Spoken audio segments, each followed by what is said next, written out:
हम मीनू झा प्रणाम करै छी सब मिथिलावासी के। एकटा गौरी के गीत गाबऽ जा रहल छी। कोशिश करै छी जे सब गोटे के नीक लागे। संग दऽ रहल श्रीमती ललिता झा। धन्यवाद। जय मिथिला, जय मैथिली। चलली सखी सब गीत गावथे, चलले सखी सब गीत गावथे। जनक नंदनी साथ है, गेली सखी सब फूल लो ओढ़ा, सब फूल लोढ़।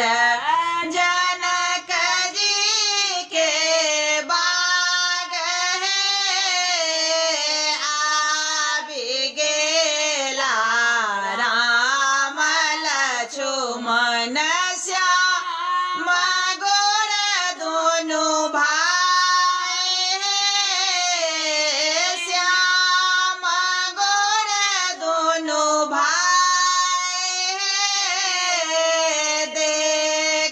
शोभा आते सुंदर देह शोधे बेसरा हे, देह शोधे बेसरा हे।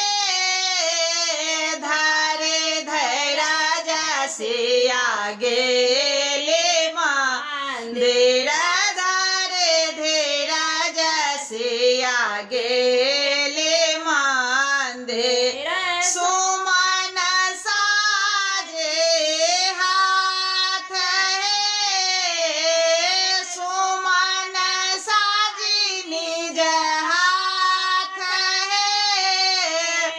धूप दीप नैवेद लसिया, पूजा थी गिरजा माहे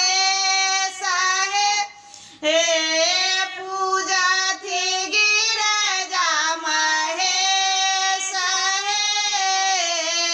आते बेकल से गौरे पूजा थे, आते बेकल से गौरे पूजा थे।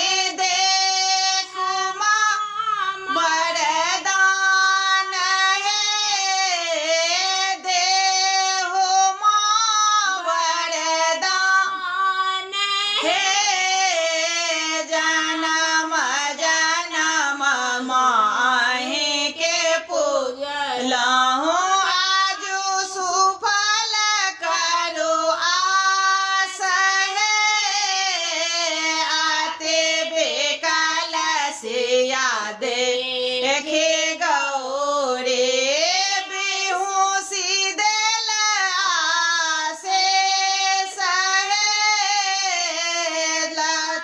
ताजा हो चे